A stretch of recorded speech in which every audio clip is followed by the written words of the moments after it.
Story 1. It's strange, the things we do without thinking. Someone knocks, you check. It's instinct, a reflex burned into us. But I've learned that some instincts should be ignored. I hate unexpected contact. A phone rings from an unknown number. I let it go. If it matters, they'll leave a message. A co-worker messages me without context. That takes me a moment to process. But nothing unsettles me more than an unannounced knock at my door. It started years ago back in college. I lived alone in a cramped apartment, surrounded by the chaos of student life. Some nights I'd be buried in coursework or lost in the hum of late night distractions when knock, knock. The sound was sharp, intrusive, like an alarm meant just for me. My body tensed, my breath caught. I'd move slowly, carefully, and peek through the peephole. Most of the time, I wouldn't answer. I'd stay still, pretend I wasn't home. Maybe it was anxiety, maybe something deeper. Over time, it became routine. 15 years, countless apartments, and still I did it. If someone knocked, I check it. Silent, cautious, unseen. If I didn't want to engage, I wouldn't. And it never seemed to matter until 2 weeks ago. That Friday night, I finally let myself relax. No stress, no obligations, just me, my games, my friends online. The world faded away, replaced by the comfort of distraction. Headphones on, volume high. And then, something changed. It wasn't a sound, not exactly, more of a shift in presence, a feeling. I pulled off my headphones, heart suddenly too fast, ears straining against the silence. For a moment, nothing, just the hum of my apartment. Then it came. Knock. Soft, deliberate, almost expectant. I swallowed hard, forcing logic over fear. Probably the neighbors. Probably nothing. I tried to ignore it, put my headphones back on, but the knocks continued, spaced out, measured. By 2 a.m., I'd had enough. I logged off, shut everything down, climbed into bed. I told myself it was over. And then, just as sleep reached for me, knock, right at my door. My body locked up, my pulse pounded, it didn't make sense. Who knocks at this hour? A neighbor in trouble. A mistake. Careful, quiet, I slid out of bed. I took my phone, its glow barely lighting my way, but I switched off the flashlight before I reached the door. I didn't want them to know I was awake. Slowly, breath shallow, I pressed my eye to the peephole. Someone was there. They stood with their back to me. The hallway was a dead end. No other doors, no reason to be facing that way. A tall figure, broad-shouldered, dressed in dark clothes. They weren't moving. They weren't speaking. Just standing there, deep, slow, steady. A chill crawled up my spine. My fingers went numb. Every instinct screamed for me to step away, but I couldn't. I just watched. And then, it twitch shift. Not a turn, a turn. A sudden jerking spasm, as if something inside had broken. Then and again, a grotesque shudder that bent it wrong, like it was folding inward. The motion defied logic, like reality itself hesitated to acknowledge it. And then, it was gone. Just gone. I barely slept. Every sound in the dark felt like a warning. Every shadow stretched too long. But the knocking didn't stop. Knock every night. 2:30 a.m. Always in the same spot. Always the same slow, patient rhythm. And I always checked, dread built in my stomach, but still, I looked. I couldn't help myself. Ignoring it felt dangerous. Acknowledging it felt worse. I told myself it was a prank, a coincidence. But last night everything changed. The knocking began as usual. Tap, tap. A whisper of sound against the door. I was already awake, expecting it. I sighed, rolled over, ready to check like always. But when I looked through the peephole, no figure. No shadow, just empty space. I exhaled, relieved, already stepping away. Then I heard it. Not from the front door, from inside my bedroom. The knock was slow, deliberate. My bedroom door rattled in its frame. My pulse thundered. The room was dark. Knock, knock, knock. Louder, harder. The air in my lungs turned to stone. I was trapped. My feet refused to move. The doorknob twisted. A low creak. My breath hitched. The pressure in the room thickened, suffocating, unbearable. Knock, knock. The last one wasn't a knock at all. It was a crash. A force that shook the walls, sent pictures clattering. The air split with the sound of something breaking. And then, silence. I didn't move, couldn't move. Time twisted, stretched. The darkness watched me, waiting. Only when the first light of morning seeped through my blinds did I dare to turn the knob. The room was empty. Tonight, it will come again. I know it will. But this time, I won't look. No matter how much it calls to me. No matter how much my instincts scream for me to check. Because now I understand. It doesn't want me to look at it. It wants to look at me. Story 2. The first time I saw the house, I barely noticed it. Just another decaying terrace on a street where everything else had been polished, gutted, reborn. A relic left standing between gentrified ghosts. But the door was always open. Not the front door, the upstairs terrace. A narrow doorway leading to a rusted railing, the glass panel cracked in one corner. Sheer curtains hung inside, caught in the night air, shifting like something, breathing. And the room beyond was always black. No light, no movement. Just an expanse of empty darkness, patient and waiting. A hollow void, stretching deep, deeper than it should have. I walked past it every night with Max, my dog. It was a ritual of sorts, always a different route from the morning walk, a way to break the routine. The streets were quiet at night, the world softened by distance. Just me, the dog, and the occasional hum of the city. But no matter which path I chose, I always ended up passing that house. And one night, Max refused to go any farther. I barely had time to register his resistance before he froze. His body went rigid, tail tucked so tight it nearly disappeared, ears pressed flat against his skull. The leash jerked in my hand as he trembled, his nails scraping against the pavement as if trying to dig himself into the earth. Max, my voice sounded too loud, too intrusive against the thick silence. He whimpered, a low, broken sound, not defiance, not stubborn as fear. I followed his gaze. The upstairs door was open. The curtains moved, slow and deliberate. The room was black, same as always, but the air felt different, the street, usually alive with distant noise. Cars, sirens, a muffled voice through an open window, had gone utterly silent, a deep, pressing stillness, like the world had been sucked dry of sound, a vacuum. The air grew thick, heavy on my skin, pressing against my chest. Then, Max let out a strangled, high-pitched yelp, and bolted. The leash burned through my fingers as he tore forward, claws scraping pavement, blind with terror. I barely managed to keep hold, stumbling after him. My pulse hammered as I made the mistake of looking back. The door was still open. The curtains still moved. But the darkness inside had changed. It was no longer empty. Something was watching. And now, it knew me. I should have left. I should have turned and run with Max, never looking back. But I didn't. Something in me, foolish, something sick with curiosity, forced my feet forward. Max's leash slipped from my fingers as he vanished into the night, but I barely noticed. My breath was shallow, my pulse hammering in my throat, but I climbed the crumbling steps to the porch, drawn by something nameless. The house loomed above me, its peeling paint and warped wood sagging under years of neglect. The front door, swollen with age, remained shut, but the upstairs terrace door, always open, beckoned like a mouth left gaping in a silent scream. My hand trembled as I reached for the rusted handle. The metal was ice cold, seeping through my skin up my arm like it was alive. The moment my fingers curled around it, the world around me seemed to exhale, a breath I hadn't realized had been held. I stepped inside. Darkness swallowed me whole. The air was thick, heavy with dust and something else, something rotten. The scent of damp wood and old decay curled in my nose. My ears rang in the unnatural silence. My pulse pounded in my skull. The room beyond was empty, yet it felt crowded. The kind of presence you can't see but feel pressing against your skin, lurking in the corners of your vision. I turned slowly, my breath shallow. The curtains fluttered again, though there was no one. The door to the upstairs terrace stood open behind me, revealing the night beyond, but the blackness inside the room was deeper, consuming. And then, from the shadows, something shifted. Not a figure, not a person. A shape, seeping out from the walls like ink spilling into water. It had no face, no eyes, no features, just a form wrong in the way it bent and moved. It stretched beyond the boundaries of the room, its presence coiling into impossible angles, filling the air with a sensation too vast to comprehend. And then it raised its hand, and it waved. The motion was unnatural, a slow mockery of human movement. The elbow bent too far, the fingers too long, curling in an unnatural rhythm. The air turned to ice. My breath hitched in my throat. My body screamed for me to move, to run, to get out before it was too late. The shape took a step forward. A deep, guttural sound rumbled from within the walls, vibrating through the floor beneath my feet. The room seemed to pulse, the darkness alive, shifting, stretching toward me. For a brief, shattering moment, I understood. This thing was not confined to the house, to the space. It was beyond it. It had always been beyond it, and now it had turned its attention to me. I turned and fled. The moment I crossed the threshold, a gust of wind slammed into me, shoving me forward onto the porch. My knee cracked against the wooden boards, pain flashing white behind my eyes. I scrambled to my feet, heart pounding, and when I dared to glance back, the door was shut. The curtains were still. But I knew better. Something had seen me, and now it was waiting. I don't take that route anymore. I don't take any night walks. Max still refuses to go near the front door after dark. Some nights, I wake up gasping for breath, drenched in sweat. The feeling of that wave burned into my skull. But worst of all, the curtains still move sometimes, even when the windows are shut, even when the air is dead still, and I tell myself I won't look, I won't check.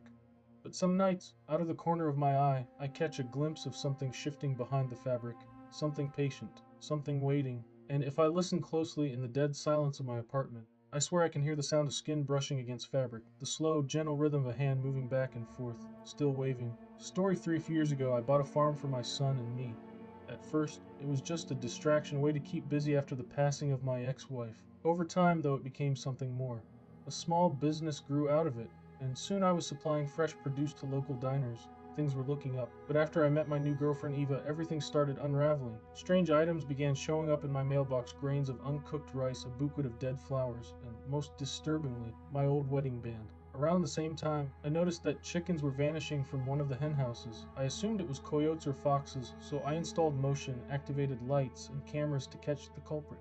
But none of them ever worked. After replacing them for the fifth time with no results, I gave up.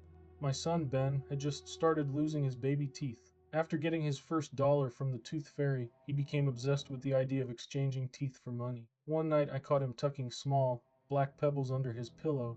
When I asked him what he was doing, he said he was tricking the tooth fairy with chicken teeth. I laughed and explained that chickens don't have teeth, but he was insistent. He said he found them in the henhouse. Amused, I decided to humor him.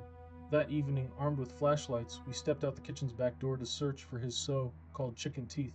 As we passed the barn, something felt off. The pigs were awake, crowded into a corner of their pen, staring at the henhouse. They were snorting rapidly, almost as if they were panicking. Ben, oblivious, skipped ahead, singing an impromptu song about chicken teeth. Then I heard it, with smacking, bones crunching. Something inside the henhouse was feeding.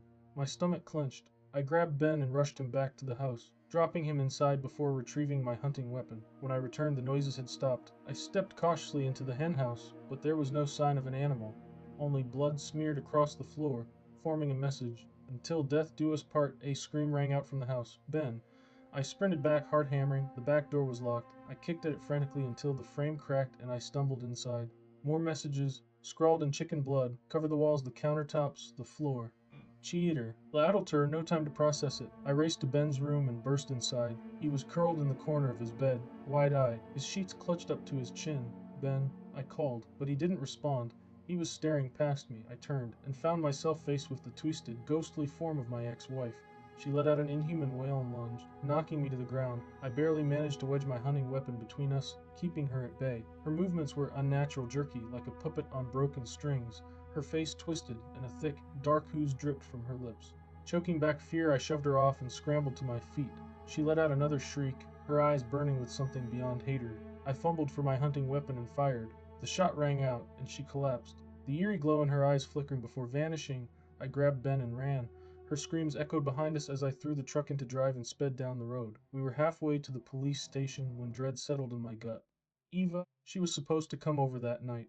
With my shaking hands barely able to grip the wheel, I handed Ben my phone, telling him to call her. Every call went to voicemail. I turned the truck around, skidding onto the front lawn. Eva's car was in the driveway. I locked Ben in the truck and ran inside. The house was silent. My own breathing felt deafening, every creaking floorboard a gunshot. I checked every room, until only my bedroom remained. I cracked the door open, and a stench like old decay filled my nose. I held my breath and stepped inside. Eva lay on the bed, unmoving. Her skin was pale, her eyes wide open in terror.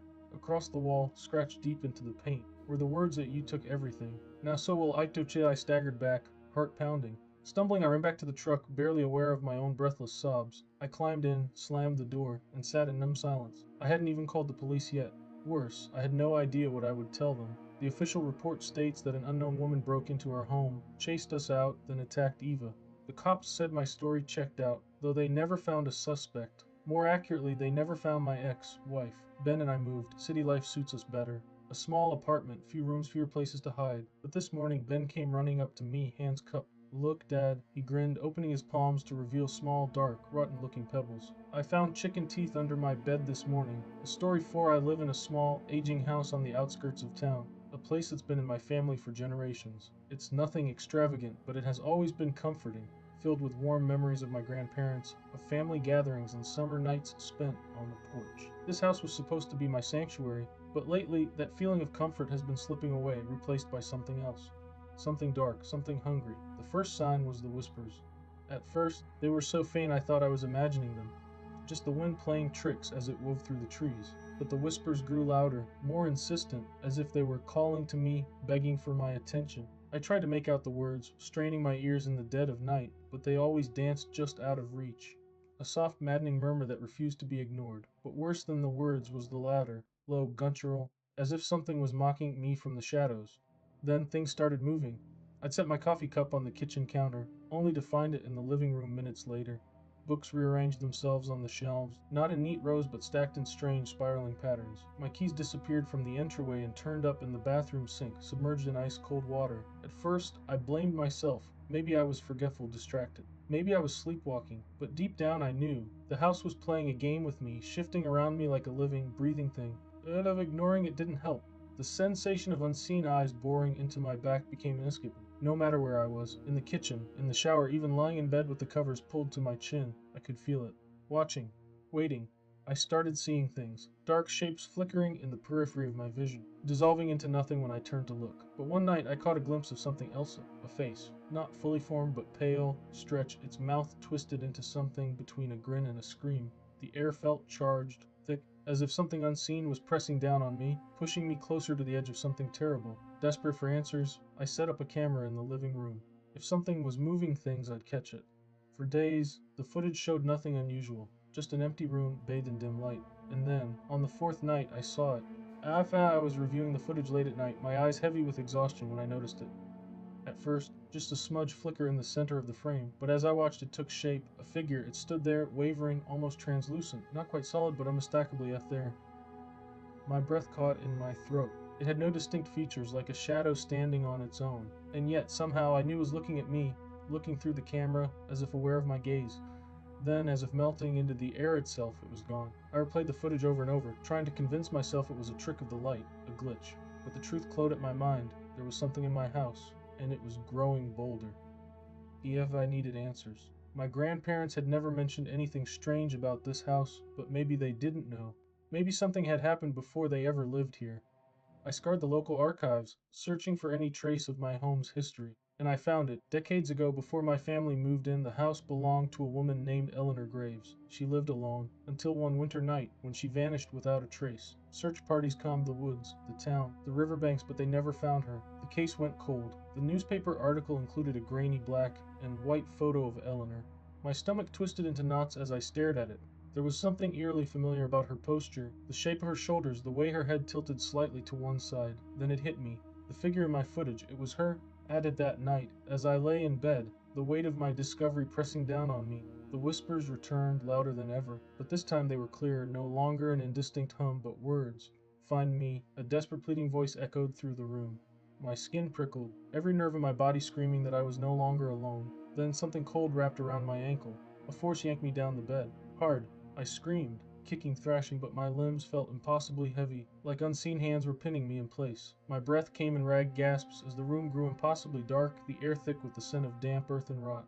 The whispers turned into a deafening roar, a thousand voices screaming over one another, and then silence. The presence was gone.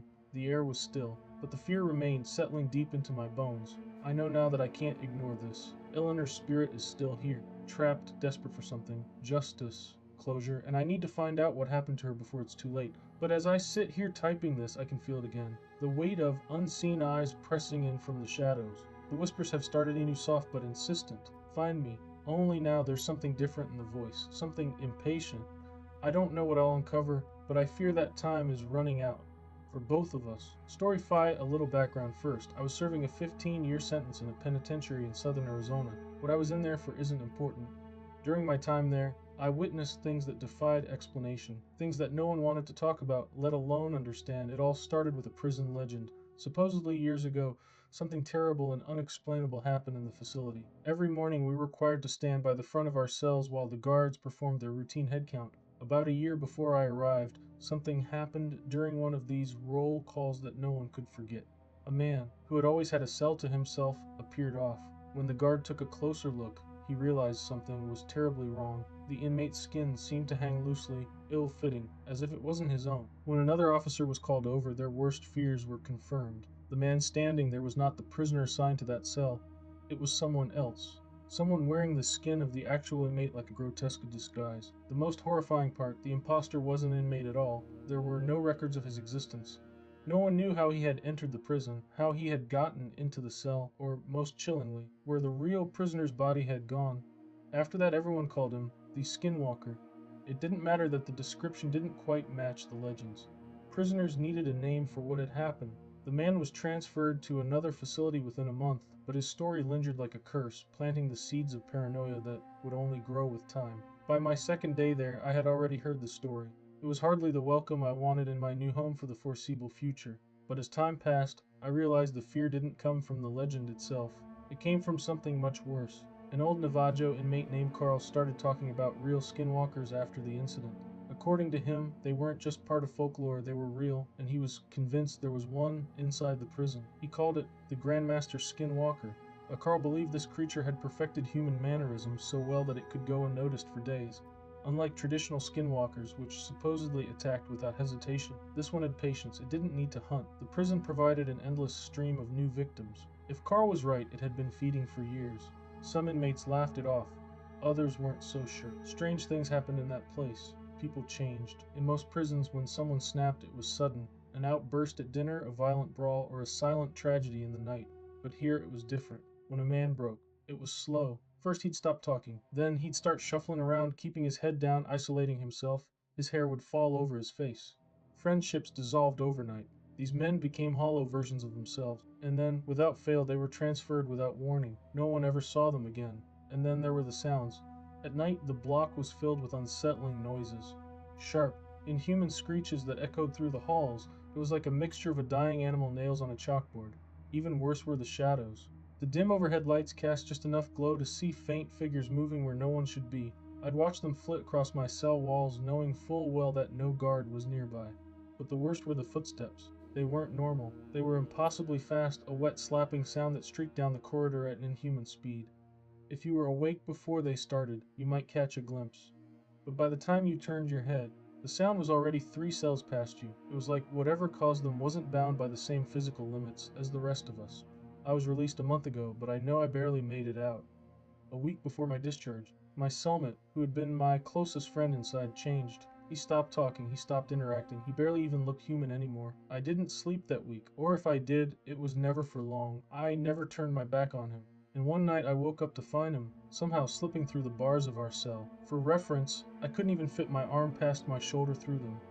But there he was, snaking his body back inside as if the bars were nothing but a suggestion. On the day of my release, I didn't say a word to him, just walked out. He didn't react. I wasn't sure if he was even still him. As I stepped outside, feeling the weight of freedom settle over me, I glanced toward the rec yard. My cellmate stood alone, hunched over just like he had for the past week. But I didn't stop walking. I didn't even want to think about it anymore. Then, just before I reached the final gate, I made the mistake of looking back one last time. Across the yard, standing alone, was Carl. He was hunched over, twitching, his eyes locked onto the other inmates like a predator watching its prey. Story 6. I used to work for NASA as a low-level communications analyst, mostly reviewing old satellite transmissions and filtering out background noise. It was boring, repetitive work. Until I found something that shouldn't exist. It started when I was going through archived transmissions from a 1998 satellite survey of deep space. The satellite, an old but reliable piece of equipment, had picked up a strange repeating signal coming from what should have been empty space. At first, I assumed it was just cosmic background radiation or a pulsar, but then the pattern shifted. It was structured. The pulses weren't random. They followed an eerie, almost musical cadence, too organized to be natural. My stomach turned as I cleaned up the audio feed and played it back. It was a voice. The transmission was garbled, layered under static and distortion, but it was there, a deep, whispering tone speaking in a language I couldn't place. It repeated the same phrase over and over. I ran it through translation software, but nothing matched. That was when I made my second discovery. The transmission wasn't coming from deep space. It was bouncing back from something much, much closer. I traced the origin point, expecting it to be some lost probe or an Earth-based transmission that had rebounded. But the signal's source was terrifyingly specific. It came from an object in near-Earth orbit. That's the Black Knight satellite. If you haven't heard of it, the Black Knight is a famous space anomaly.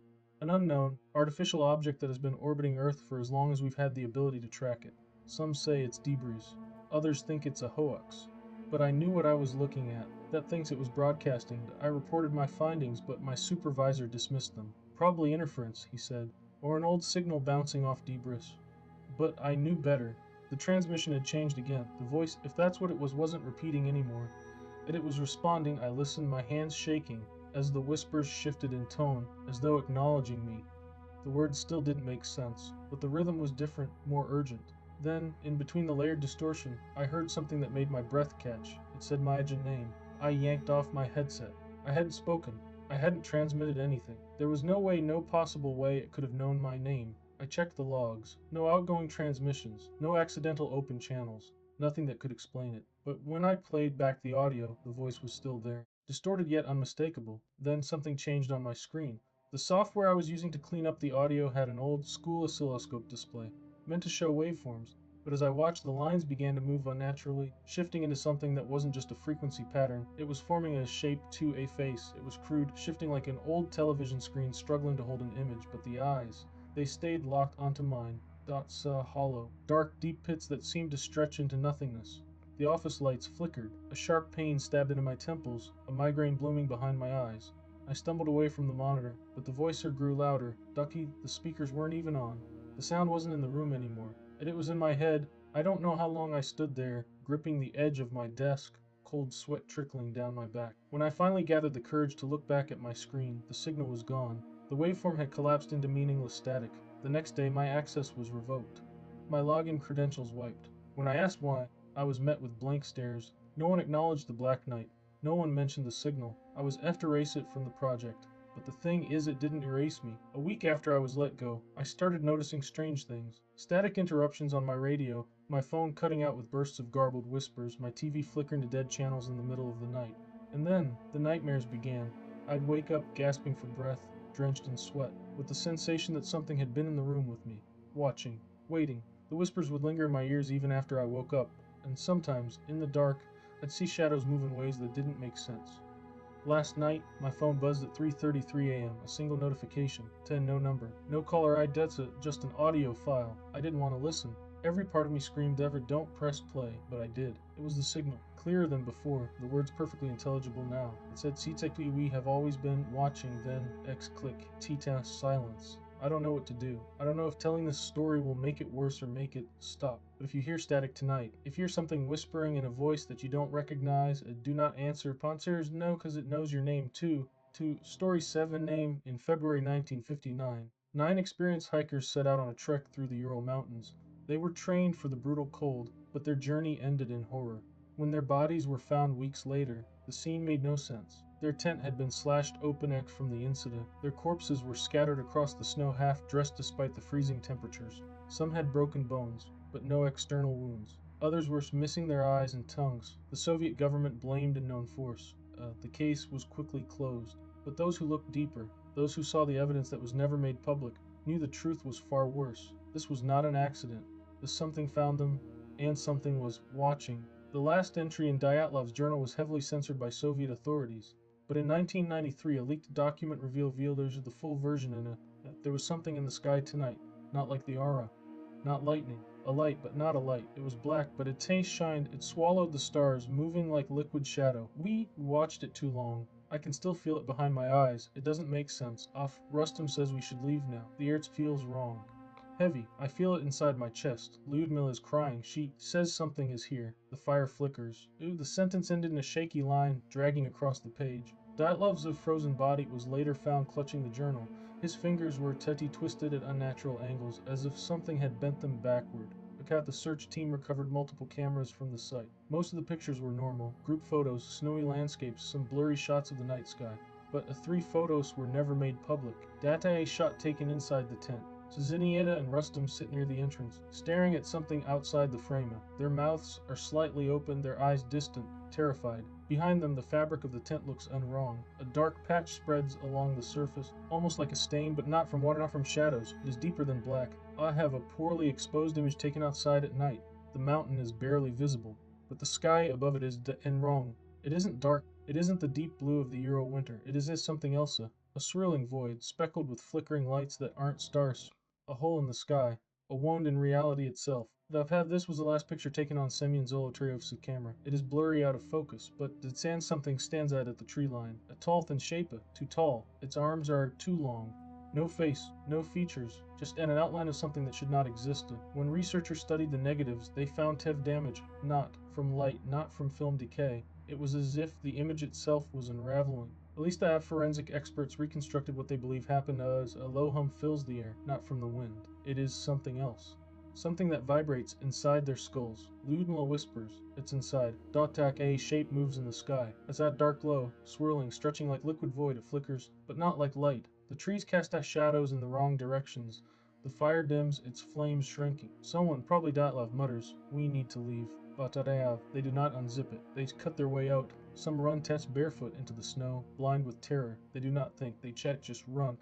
Two hikers reach the tree line. Semyon and Lumilat try to start a fire. Their hands won't stop shaking. The flames flicker strangely, stretching unnaturally. Shadows see move when nothing else does. Something X steps out of the dark. Ludmilla screams, then it silence ends. Her mouth is open. Her eyes are frozen wide. Her tongue is agonen, not bitten off, not ripped out. Gone out of Dafa, three of the hikers fall without cause. Their ribs cave inward, not from impact, not from an animal attack, from like pressure, as if something unseen is pressing down. Rustum's skull fractures. This black aurora hums louder. Bah, it's watching. Watching then. Everything stops. The Soviet Union closed the areas and the official resemblance risk, but the local Mansi people knew better. They called the place the hunger that watches. They never returned, and neither should we. In 2022, a group of amateur paranormal investigators camped at Dyatlov Pass, determined to uncover the truth. At S2:13 in the morning, their satellite phone picked up a X signal from an unused frequency. A voice. A Tim woman's voicey, faint, distorted. Do not look. The transmission lasted 37 seconds. The next silence morning, the team Tagza abandoned their camp, leaving behind most of their gear. They refused to speak about what happened. Their cameras, all corrupted haven in the original Soviet investigation. There was one last note, handwritten in red ink at the bottom of the Datlov Pass case file. Do not return. It sees you now. The pass remains mostly empty. But some say on such certain nights, and if you stand in the right place, you might see it. There is black aura swirling above the snow, and if you do, don't look too long, because if you see it, it has already seen you. Story A in 2013. After a historic flood tour through Chicago, the city sent teams to inspect the storm drainage system, massive underground tunnels designed to keep the streets from turning into rivers. Most of the guys on my team hated the work, but I didn't mind the tunnels. They were quiet, lifeless. At least they were supposed to be. That day, we were sent to investigate a blockage in one of the deeper tunnels near Lower Wacker Drive. The map showed a wide main passage with a smaller side tunnels snaking off into the dark. It was cold down there, colder than it should have been, and the air had that thick, stagnant stench of decay and wet concrete. Even under our heavy boots, the water felt icy like it had been sitting untouched for decades. Torres and I walked in silence, the only sounds coming from the distant rush of water further down the tunnels. About a mile in, Torres stopped. Do you hear that? He asked, his voice low. I turned off my headlamp, holding my breath. At first, there was nothing, just the heavy stillness of underground air. Then, a slow, wet shuffling, like bare feet moving through ankle-deep water. The sound came from up ahead, where one of the smaller tunnels branched off. It wasn't fast. It wasn't panicked. Just a slow, deliberate movement. A shiver crawled up my spine. Probably a stray dog, I said, though I didn't believe it. Dogs don't walk like that. We pushed forward, the beam of my flashlight bouncing off the slick tunnel walls. The smell worsened, shifting from damp rot to something sharper, something organic. As we reached the intersection, my light caught movement. A pale shape slipped into the side passage, gone before I could fully register what I was looking at. I called out. You're not supposed to be down here. Silence. Just the sound of water dripping from the ceiling. Torres nudged me. We should call it in. He was right. Protocol said we had to report anything unusual, trespassers, damage, hazards, but something about this felt wrong. It wasn't just some vagrant looking for shelter. This was different. Still, we had a job to do. The side tunnel was tighter than the main passage, forcing us to walk single file. The walls felt closer, the air heavier.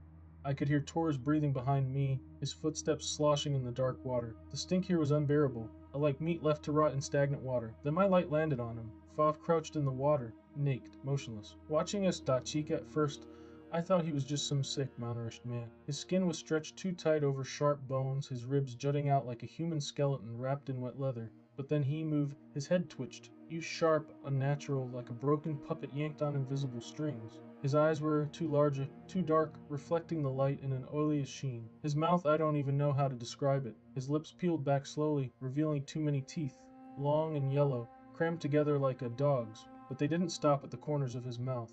They stretched, Tikin, and then he smiled. Datu Torres swore under his breath, stepping back, his boots slipping against the slick floor. The man, if he was a man, let out a sound, a clicking noise, fast, rhythmic, like nails tapping against glass. His head twitched side to side as the clicks grew louder, reverberating off the tunnel walls. The sound drilled into my skull, making my vision swim with nausea. It wasn't a warning. It was something else, something cat older. Then he moved it. He clamped toward us. His fingers dug into the damp concrete, his body moving with unnatural precision, pulling himself up. No hesitation, no effort, just a smooth insect like an ascent. His limbs bent in ways they shouldn't, his shoulders rotating as if his joints had too much movement. He vanished into the ceiling, slipping into a crack in the tunnel that's far too small for any human to fit through. We ran. Didn't stop until we were back at the surface, gasping for breath in the gray Chicago daylight. We told the supervisor what we saw. He laughed, said we probably ran into some junkie. A week later, another team went down to inspect the same tunnels. They never came back. The official report said it was a cave in, but I read the files. No signs of collapse, just abandoned gear left in the water, gut helmets, flashlights, tools. Everything was there except them. I quit a month later, never stepped foot in those tunnels again. But sometimes on rainy nights, when the drains overflow and the water rushes into the streets, I hear something beneath the city. That soft, wet shuffling, and that awful clicking sound. Story 9. When I was a kid, I spent every summer at my grandfather's farm in rural Pennsylvania. It was the kind of place where the nights were too quiet, the sky too dark, and the woods behind the house felt too deep. But it was home, and I loved it, except for the barn. The barn was old, older than the house, older than the town itself, my grandfather used to say. It was a massive thing, built from blackened wood that smelled like damp rot.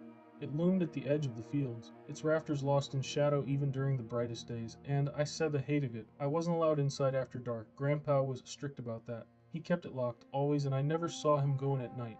But I'd hear noises, not the normal sounds of wind or settling wood. These were different. Slow, deliberate at scraping, heavy at shuffling. Sometimes something would knocky from the inside, as if it knew I was listening. I asked Grandpa about it once. He just shook his head. Best to let things be, boy. That summer, curiosity got the best of me. One night, after Grandpa had gone to bed, I grabbed the spare key from the kitchen drawer and crept outside. The barn loomed in the moonlight, the old wood groaning in the breeze. My hands were sweating as I slid the key into the lock. It clicked open too easily. The smell hit me first. Damp earth, wet fur, and something sore. The air inside was thicky, heavy, like it hadn't been disturbed in years. My flashlight barely cut through the dark, but I could see hay bales stacked against the walls, old tools hanging from rusted hooks. And in the center, something larger was covered by a rotting tarp. I stepped closer. The barn felt too big from the inside, the ceiling lost in a void of blackness. My skin prickled. I felt like I wasn't alone. Then I heard it.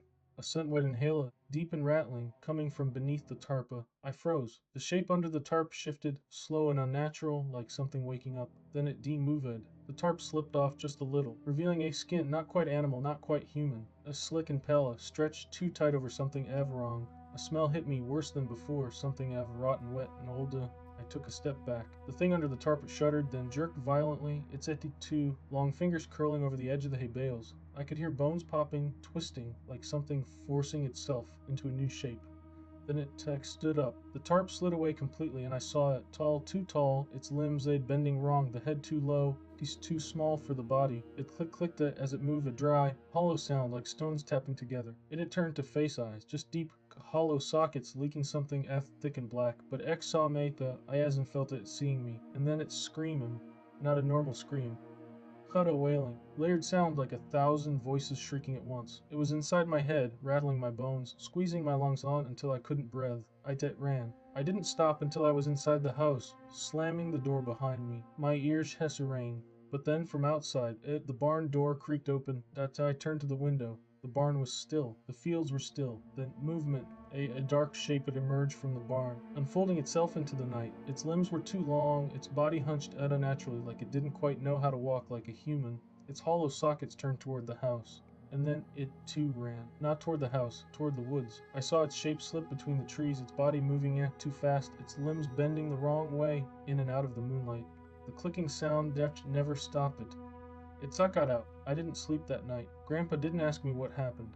But the next morning, he took his hunting weapon and drove out to the tree line. He didn't come back for hours. When he did, he looked pale. Older than before. It's gone, was all he said. I never went back. Years later, after Grandpa passed, my dad had the barn torn down. The workers found something buried beneath it. A pit deep and lined with bones. Some were tough human, and the thing that had been locked inside the barn. It was never found. Story 10 in. When I was 11, my family moved to a small house at the edge of a dense forest in West Virginia. The house was old, the kind with warped wooden floors and a basement that always smelled like wet earth. My parents loved it. I hated it, especially at night. It started the first week we moved in. Every night, around 2 o'clock in the morning, I would wake up to the sound of Dutch whistling outside my window. It wasn't a tune, just a slow, uneven whistle, like someone trying to get a dog's attention. At first, I thought it was the wind, but then it got closer. The second night, I sat up in bed, heart pounding, and listened. The whistle was just beyond the tree line. It would start, stop, and then start again, always slow, always deliberate. I told my parents the next morning. My dad shrugged and said it was probably some old man walking around, maybe a hunter. My mom told me not to worry.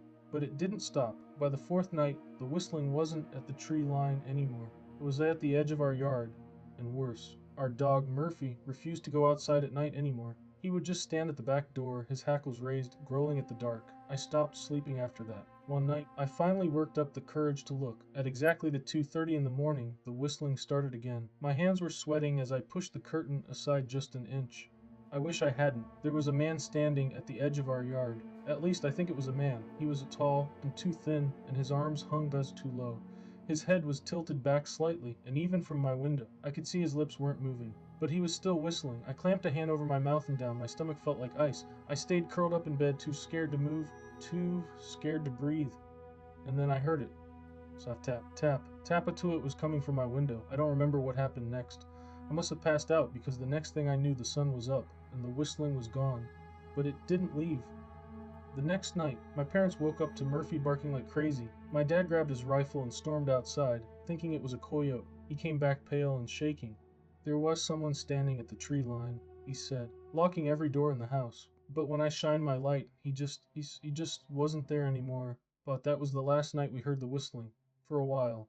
We lived in that house for 2 more years, and in that time, nothing happened. I let myself believe it had been my imagination, just some childhood fear that got the best of me. But the summer before we moved, when I was 13, I heard it again. It was at 2:15 in the morning when I woke up with a jolt. The room was hot, suffocating. Something felt effed wrong. Then I heard the whistle. It was then right outside my window. Slow.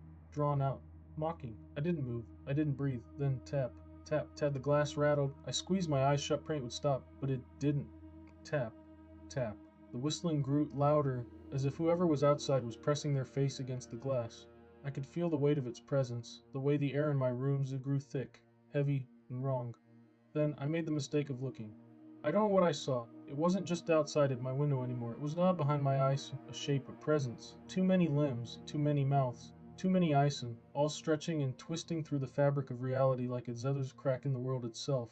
It wasn't standing, it wasn't crawling, it was simply just there like it had always been there, waiting for me to see it. The moment I did, I felt something shift inside me. It was looking at back. I heard the whistling inside my head, inside my bones, inside my sick soul. I felt like I was falling. Then, suddenly nothing. I woke up on the floor, gasping for air. The room was freezing, and outside my window the sky looked wrong. The stars weren't where they should be. The trees outside were bent backward, like something enormous had brushed past them.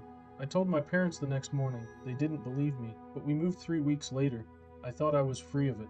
I tried to convince myself it was just a dream, a hallucination brought on by childhood fear, until 2 nights ago. I live in an apartment now, miles away from that house, miles away from those woods. But at exactly 2:30 in the morning, I woke up, heart pounding, outside my window. 10 stories up, I heard it. At a slow, deliberate whistle, then tap, tap. The glass said and rattled, and somewhere deep inside my skull, I felt something watching me, something that had never left, something that had never been outside my window at all. It had always been inside, mating, waiting. Story 11, there's a place in northern Minnesota where the trees grow too close together, their trunks twisted as if recoiling from something. The locals don't talk about it.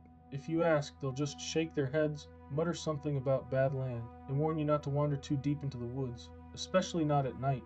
I didn't listen. I was 19 when I took a summer job at a remote fishing lodge near Red Lake. It was quiet work, mostly cleaning cabins and helping out in the kitchen. I liked it, until I heard the ache stories. The guests talked about strange things, whispers in the trees, lights moving beneath the water, things they were watching from the shore when the mist rolled in. I thought it was just campfire superstition, until I saw the Tevaja man on the lake. It was late, 2:30 in the morning, when I woke up to the sound of water lapping against the shore. That wasn't unusual, but something felt us off. It was too rhythmic, too deliberate, like someone was moving through it. I rolled over and looked out my cabin window, expecting to see a fisherman wading into the shallows. Instead, I saw him. A figure stood in the lake, motionless, waist deep in the black water. At first I thought my eyes were playing tricks on me, but the longer I stared, the more I realized he wasn't right. The moonlight reflected off of the water, but his face was wrong. No features, just smooth, pale skin stretched over a blank surface where eyes and a mouth should have been. I blinked, and he was tested closer. The water was still, no ripples, no movement. He hadn't walked it, he had just moved. A sick, cold dread crawled up my spine. I fumbled for my phone, flicking on the flashlight. And he was gone, and the next morning I told the lodge owner, Rick. His face went pale. He didn't ask me to explain. He just told me, In the most serious voice I've ever heard, don't look at the lake at night. If you hear something, don't check. And whatever you do, never go near the water. I should have listened. The air was thick that night, the kind of humidity that makes it hard to breathe. The cabin walls felt like they were closing in, trapping the heat. I couldn't sleep. Then, 3 in the morning, I heard it again. The splashing, soft, slow, a deliberate rhythm. I clenched my eyes shut. I wasn't going to look. Then the whispers he started, muffled, garbled, like voices speaking and underwater.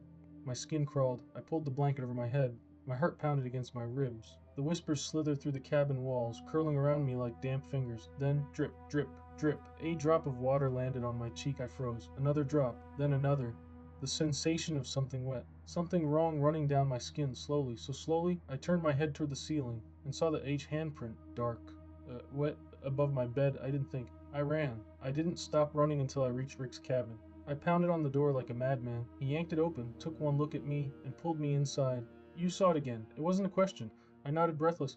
Rick poured himself a drink, downed it in one go, then sat across from me. It doesn't Tav live in the lake, he said quietly. It is at the lake. I must have looked confused because he sighed and continued. Before this lodge, before this town, there was something else here, something at old. The lake, it's not just water, it's Zatalavid. I shook my head. That doesn't make sense. Rick just gave me a hollow look.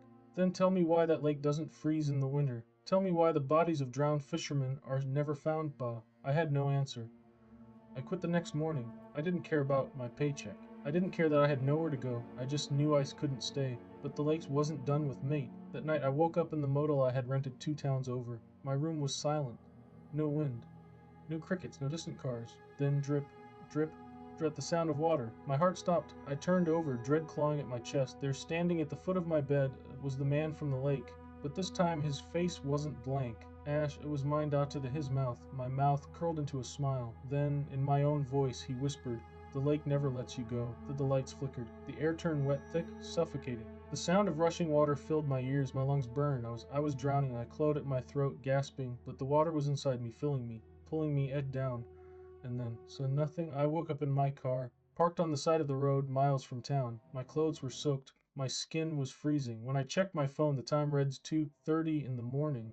I don't know how I got there. I don't know how long I sat in that car, shaking. But I know one thing for sure. I can still hear the water. And sometimes in my dreams I see the lake, and it's smiling back at me. Story 12, the Arctic is a quiet place. Even when the wind screams through the ice, there's something hollow beneath it, a vastness that isn't just empty, it's waiting. The silence presses in, stretching for miles, wrapping around you like a shroud. It was the kind of quiet that made you feel like you didn't belong like something else did. I didn't mind it at first. The isolation, the peace. But then we found the ship. It wasn't supposed to be there. It was buried under the ice, half crushed as if the sea had tried to devour it and failed. At first, we thought it was some lost whaling vessel, one of the countless wrecks swallowed by the cold. But as we got closer, the details didn't make sense. The hull was black, too black, like it had been carved from frozen void. No name, no markings. Ice had swallowed it whole, sealing it shut as if trying to keep something in. And it was old, so much older than it had any right to be. We should have left it, but we didn't. We cut our way inside, and the moment the seal broke, the air hit us. Stale, thick, wrong. It smelled of salt and rust. But beneath that, there was something else, something that made my teeth ache. The corridors were too narrow, the walls curved in ways that made my head spin. The metal wasn't just cold, it pulsed with a slow, sick rhythm, like it was breathing. There were no bodies, no bones, no sign that anything had ever lived there. But we felt it, a presence watching, listening, a pressure that pressed against our skulls, humming just beneath the surface of thought. Then we found the chamber, a vast room, the walls lined with symbols that cut into the metal like open wounds. They moved when you looked at them, twitching, shifting, folding in on themselves like something alive. At the center sat a chair, if you could call it that, angled toward a massive black window that swallowed the light of our lanterns. It wasn't glass. It wasn't a viewport. It was something else. And something was looking back. At first it was just movement, something shifting within the void, slow and deliberate, but the longer we stared, the clearer they became. Not reflections, not shadows, eyes that hue not human, not animal. Something deeper, something older. This is staring through from the other side of reality, and then the whispering began, not out loud, not in the ship, in our heads. A crawling, twisting voice, thick like oil, seeping into our thoughts. It spoke in words we didn't understand, words we were never meant to understand, and yet we did. We ran. The wind outside had risen into a scream. The ice groaned beneath us, Deep, shuddering cracks splitting through the frozen ground. The ship was shifting, creaking like something inside was stretching, stirring after too long in slumber. As we stumbled through the storm, we heard it. Sound that didn't belong in this world. A noise so deep, so vast, that it didn't reach the ears, it sank into the bones. By morning the ship was gone, vanished as if the ice had swallowed it whole. Only the endless white remained, silent, empty. We didn't speak of it. Not for months. But the dreams didn't stop, the whispers never faded, and in the dark, in the empty spaces between sleep, I still see them. Watching, waiting, because we didn't just find something buried in the ice. We woke it up. Story 13th, there are places that never leave you. Not really. They sink into your bones, bury themselves behind your eyes, and wait. You might move on, but some part of you stays trapped, reliving the same steps over and over again. I won't tell you the name of the school for privacy purposes, but for me it was the stairs. My middle school was old, too old. The kind of place that felt tired, sagging under the weight of years. Everything about it was falling apart. The ceiling tiles stained yellow from leaks, the walls cracked just enough to make you wonder what was inside them, the flickering lights that never seemed to get fixed. But it was the stairs that truly terrified me. They weren't built like normal stairs. They were too steep, too narrow, and too high, stretching up and up like they were trying to reach something that didn't want to be reached. The concrete steps were chipped, crumbling at the edges, held together more by habit than structure. When you climbed them, you could feel them shift ever so slightly underfoot, like something beneath them was ice breathing, and they weren't safe. People had died on those stairs. Everyone at school knew it, but no one talked about it. You'd hear rumors. Whispers between classes, passed along like folklore. Some said a student had tripped and the impact was sickening, the kind that made witnesses turn away. Others swore a teacher had lost their balance, the fall unnatural, their body still at the bottom in a way that wasn't right. But the worst story was about the kid who simply disappeared. No one saw him fall. No body was ever found. One day, he was just gone. The office sat right next to the stairs, watching over them like a silent guardian, or maybe a warden. I always thought it was strange. Why put it there? In the one place that felt the most wrong, it was as if the school wanted to keep an eye on those steps, like they knew something lurked beneath. And then there were the rats. They lived in the walls, scurrying through cracks, slipping between places no living thing should fit. You'd see them sometimes, darting in the corners of your vision, vanishing into impossibly small gaps. But they weren't afraid of us. They were afraid of something else. I still have dreams about those stairs. In the dream, I'm standing at the bottom looking up. The steps stretch higher than they should, disappearing into shadow. The walls seem inched closer, pressing in like a throat about to swallow. The air is thick, heavy, filled with the scent of damp, concrete, and something metallic. I don't want to climb, but I have to. As I step onto the first stair, a deep groan shudders through the structure like something ancient shifting in its sleep. The stairs tremble beneath my weight. They feel thinner than they should be, weaker, like paper stretched too far. But I keep going. I have to. Halfway up, I hear it. A whisper. Not in my ears, but inside my head. A name I don't recognize. A voice I almost remember. It's coming from above.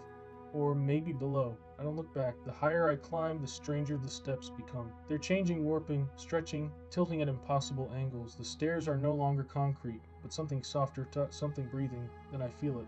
Hands, grasping at my ankles, brushing against my legs. Cold fingers slipping between the cracks. The hands of the ones who never made it to the top. The ones who fell and suddenly understand. The stairs never broke. They never collapsed. They took people. Pulled them down, swallowed them whole, erased them from existence. And they're still hungry. I turn to run, but the moment I do, the step beneath me crumbles. I fall. Endlessly. And I wake up. But even awake, I can still feel it. The weight of those stairs pressing down on me, waiting, waiting. Because some part of me never left. Some part of me is still falling. And one day, I know the stairs will take the rest of me too. The stairs were never stable. They were old, older than the rest of the school, and they never seemed to hold together for long. The maintenance crew patched them up constantly, pouring new layers of concrete, bolting on metal railings that always rusted too fast, replacing the same sections over and over again as if something beneath them was unmaking their work. But no matter how many times they were fixed, the stairs kept breaking. Some days you'd come in and see new cracks splintering through the steps, running deep like veins. Other times whole chunks would be missing, as if something had taken them in the night. The administration always tried to cover it up, painting over the damage, setting up weak caution signs no one took seriously. But we all knew, we all felt it. And then there was the height. The stairwell loomed taller than it should, stretching up past the second floor in a way that always made your stomachs twist if you looked too long. It felt too open yet too confined at the same time, like a void disguised as a pathway. If you stood at the top and looked down, the drop seemed endless, far deeper than just 2 stories, like it didn't stop where the ground was supposed to be. Some kids swore that if you dropped something, pencil, eraser, coin, you wouldn't hear it hit the bottom. It would just vanish. A few even tried it themselves, tossing things over the edge, waiting. Sometimes, if you stayed long enough, you hear something fall hours later. But by then, the stairwell was empty. One time during lunch, a chunk of the steps collapsed. A whole section right in the middle just gave way without warning. No one was on them at the time, but the sound it made, the deep, hollow crack of concrete splitting, echoed through the halls like a dying breath. When we ran to look, there was nothing beneath. No rubble, no broken steps, just a hole yawning into darkness. The school roped it off, of course. By the next morning, workers were already there, pouring fresh concrete, sealing it up like it had never happened. But we all knew it would happen again, because no matter how many times they tried to fix them, the stairs kept breaking, kept falling apart, they kept taking things, and sometimes I wonder, what if that wasn't just gravity? What if the stairs wanted to fall? What if they were waiting for the right moment to take something, or someone down with them? Story 14, I don't remember how I got there. One moment, I was walking home. The next, I was standing in front of a building I had never seen before. The Teshi Museum of Forgotten Things. The name was carved into the stone above the massive wooden doors. The architecture didn't match anything around it. Gothic. Towering. Too elaborate for a city like mine. I didn't remember ever seeing it before, but somehow I knew it had always been there, waiting. A heavy fog rolled around my ankles as I pushed the doors open. Inside, the museum was silent. No people, no staff, just vast halls stretching into dimly lit galleries. It smelled of dust and old paper, of something deeper, something decayed. The ceiling loomed high above, painted with murals of people whose faces had been scratched away. I wandered through the exhibits, and that's when I noticed the displays. They weren't of famous artifacts or historical relics. They were of F's meat. The first exhibit held my old stuffed rabbit from when I was a child, the one I had lost when I was 6. It sat in a glass case, faded and frayed, but exactly as I remembered it, down to the little rip in its ear where I had once tried to cut off its tag. A small plaque sat beneath it, Lost, age 6. A chill ran through me. I moved to the next display, a collection of Dake school papers, written in my own childhood handwriting, pages from old notebooks I had barely remembered filling, the doodles of monsters in the margins of my math tests, a love letter I had written in middle school but never sent, forgotten, age 12, age while my stomach's twisted. I kept walking, my steps echoing against the marble floor. The museum was etching endless, its halls stretching on forever, lined with pieces of me. My favorite baseball cap from when I was 10, a single earring I had lost in high school, a VHS tape of a cartoon I used to love but had forgotten the name of. Each item labeled with exact I had lost or forgotten it. Then I reached the Essen center of the museum, to a grand hall, larger than the rest, filled with an eerie golden light. And in the middle, a massive glass case. I stepped closer. My breath hitched in my throat. Inside was a framed photograph of me, not from childhood, not from years ago, and not from years and then right now, standing in the museum, staring into the glass with wide, terrified eyes. I turned, heart hammering, scanning the shadows for someone, anyone, who was no one. I looked back at the display, dread pooling in my stomach. Beneath the photo was a plaque. I expected it to say something like taken, age 27 point. It didn't. It said, "You are almost forgotten." The lights flickered. The silence shifted, but I turned around just as the hall behind me changed. The exhibits were no longer filled with childhood artifacts. Now they held things I had with me, ancient right now. My ass wallet, tamajanchi keys, my phone. I reached into my pockets. They were empty. My breath came short, my body cold with panic. I spun back toward the glass case, my own reflection staring back at me. But something was ever wrong. The reflection wasn't moving. It wasn't copying my panic, my frantic breaths. It was X smiling. I stumbled back, heart racing, as the lights flickered again. This time, the entire museum shuddered. At the glass displays trembled. Dust rained from the ceiling. I ran. The halls twisted around me, stretching, narrowing, shifting with every step. The displays blurred past me. See new ones. Now filled with items I hadn't lost yet. A jacket I owned, a jacket, a book I hadn't finished reading, it's a half-empty coffee cup, still warm, labeled and soon to be forgotten. The walls groaned, the ceiling sagging like a mouth about to close. The air was thick, suffocating. The doors. I had to find the doors. I turned a corner and undrove it, frothier. At the far end of the hallway was the exit. The massive wooden door stood open, leading to the safety of the fog outside. But standing in front of them, blocking my way, was me. Not my reflection. That's not a copy, but a version of me that was wrong. It was slightly taller, its features sharper, its eyes darker, emptier. Not a friendly smile, not a human one. A smile that said, "You don't belong here anymore."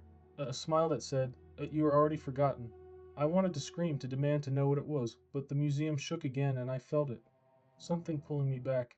The exhibits faded, the walls began to vanish, and then, after I woke up, I was in my bed. My heart still pounded, my hands trembled, my room looked normal, but something felt that off. like a weight pressing down on my chest. I reached for my phone in the nightstand. It wasn't there. I checked my jacket. My keys were missing. Tech in my wallet. Is it gone?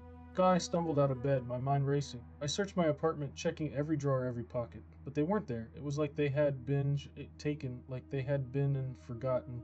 And when I passed by my mirror, I stopped because for just a split second, my reflection didn't move. It just stood there, smiling. The Museum of Forgotten Things is real. Ted, and I think I left something behind. Or maybe it left something inside of me. Testy Story 15. The fog had swallowed the road whole. It wasn't just the thick, rolling mist that clung to the pavement in slow, curling tendrils. It was something tinged it deeper. Something wrong. My headlights cut through it in thin, useless beams, barely illuminating the cracked asphalt ahead. The further I drove, the more the world seemed to dissolve into the pale, choking wet. I had driven this road before, 100 times, but now I wasn't sure I was on the right path anymore. The trees on either side of the highway had become dark, shapeless masses, hunched like watching figures, their twisted branches curling toward the car like grasping fingers. And then I saw them, at first, just vague outlines. Two shapes in the fog, they stood along the roadside, half hidden in the mist, too tall, with limbs that were wrong, their silhouettes stretched unnaturally, like their bones had been pulled in too many directions at once. Some had heads that hung too low, others had limbs too thin to support their weight. And all of them were moved. I watched and I gritted my teeth, forcing my eyes back to the road, to just tricks of the fog. Just tired eyes playing games, but the further I drove, the closer they got. The ta-ta at first. They had been on the edges, just shadows barely visible. But now they were right at the roadside, standing just past the glow of my headlights. I couldn't see their faces. So I didn't want to. The car felt smaller, like the space inside was shrinking, pressing against my chest. The air was damp, thick with something metallic, something stale, like breath. I checked the rearview mirror. Nothing but fog. I exhaled. A deep, shuddering breath. I just had to keep driving. The road twisted. The fog pulsed. The figure stood closer. Then, up ahead, a shape in the middle of the road. I slammed the brakes. The tires shrieked. My body jerked forward, seatbelt biting into my collarbone. The car rocked, the engine humming in the thick silence. The figure stood motionless, just inside the reach of my headlights. It was taller than the others. Its limbs were long, and too long. The arms hung past the knees, fingers curled inward like claws. The head, too large to miss a pen, tilted slightly to the side as if it was listening. A deep, low click echoed through the fog. I don't know if it came from Judah, or from the sky or the ground, or somewhere etched inside my own skull. I reached for my phone. My fingers trembled, fumbling over the screen. When I looked up, the figure was closer. It hadn't moved. But it was closer. I barely choked back a breath. Kent the engine. Get the car moving. Now, I pressed my foot to the gas. The tire spun on the damp pavement before catching. The car lunged forward. Don't look back. Don't look. A shape flickered in the rearview mirror. My stomach dropped. My hands clenched wide around the wheel. There was that something in the back seat, a silhouette barely visible in the mirror, but it was there, sitting impossibly still. Facing me, a thin, rattling breath filled the car, but it wasn't mine. The air turned cold. So cold, like the warmth had been drained from the space around me. I didn't move. I didn't breathe. The car jolted over a crack in the road. The figure in the mirror tilted its head. A deep slug filled my ears like something massive shifting just outside the car. Then, a sound. A wet, a skittering noise, like something sent moving along the car's roof. Too many legs, too many hands. That the fog outside had changed. It wasn't just mist anymore. It had depth, it had shape. The way it moved wasn't random. It was pulsing, breathing, watching, and then the whispering began. Not out loud, inside my skull, the voice that wasn't a voice. Deep, curling, ancient, the thick like oil, slipping through the cracks in my thoughts. You are not supposed to be here. Thoughts of my vision blurred. My hands were numb, my mouth open, but no sound came out. I looked in the mirror again. The figure in the back seat was closer. Its face was still hidden in shadow, but I could feel it watching. Wasting something scraped against the Ziva glass of the windshield, a hand, a claw, like something with too many fingers. Doc, look at me. No. Hello, okay, no. I blinked, and the road was gone. No pavement, no signs, no trees. Just blackness, a void stretching endlessly in all directions. And in the distance, the things moved. Not people, not animals. They swam through the dark like ink dissolving in water, their limbs shifting, stretching, folding in ways that made no sense. Their bodies flickered, sometimes massive, sometimes small, sometimes right behind my car. The whispers grew louder. You do not belong. I slammed my foot on the gas. The car lurched forward, but the dev road wasn't there. I was driving on nothing, at the figures in the fog. The things watching from the void moved closer. My headlights flickered. My ears rang. The whispering turned away, screaming, and then everything snapped back. The road, the fog, The trees. The world was egged back to I gasped, slamming the brakes. The car skidded to a stop. The engine idled. My breath came fast. The road ahead was empty. The fog had thinned. I was alone. I looked in the mirror. And nothing in the back seat, okay? But the seatbelt was still buckled. And the whisper still echoed in my skull. Next time, you won't leave. I didn't remember the rest of the drive home. One moment, I was on that empty road, alone in the thinning fog. The next, I was pulling into my driveway, my hands itching from how tightly I'd gripped the steering wheel. My pulse was still hammering, my breath still shallow. The car sat in my driveway, engine humming in the quiet. I was home. Taste safe. But I didn't feel safe. The seatbelt in the back seat was still buckled. I stared at it for a long time, the air in the car thick with something unseen, something waiting. Slowly, I unbuckled my own belt, my hands shaking. I forced myself to turn, to check the back seat again. Empty, no shadowed figure, no impossible shapes. But the seat was cold, not just cold, like no one had sat there in 2 years, like something had drained all the warmth from the fabric. I swallowed hard, forcing myself to move. I shoved the door open, stepping out into the night air. It was still, such a too still, like the world was holding its breath. The fog hadn't fully lifted. It lingered at the edges of my yard, curling at the base of the trees like it was watching. I locked the car. My hands trembled as I fumbled for my keys, stepping up to my front door. Every inch of my skin felt electric, ties of hyperware, tapped like I was being followed. I turned the key in the lock. The moment the door opened, I just felt it. It did a shift in the air. Something was wrong. I stepped inside. The house was dark, silent, but it didn't feel empty. I flicked on the lights. My living room looked normal. The kitchen looked normal. I let out a slow breath, trying to shake the feeling that had crawled under my skin. Maybe I was just tired. Maybe my brain was still processing whatever the hell had happened out there. I moved toward my bedroom, and then the TV turned on. Ebbed by itself, the static filled the room, grating, the hiss that made my skin crawl. The remote sat untouched on the coffee table. I swallowed hard, stepping closer. The screen was nothing but white noise, black and gray fuzz shifting erratically. But for the briefest moment, I swear I saw something move in the static, a shape, a silhouette. Too tall, too tall. A voice crackled through the static, not a word, not a sentence, just a breathing, a dudgery deep. Right against my ear, I grabbed the remote and shut the TV off. The silence that followed was too deep, like the world had gone completely still. And then, half the floor creaked behind me. Every muscle in my body locked up. I didn't move. I didn't breathe. The air behind me felt heavy and dense. Strong, slowly, hard hammering, I turned. The hallway was dark. The bedroom door was open. I hadn't left it open. Something moved in the shadows. A shift. I stepped forward, just one step. And the whisper came again. Next time you won't leave. A shape loomed in the darkness, and tall. Then, watching that the hallway light flickered, and then everything went black,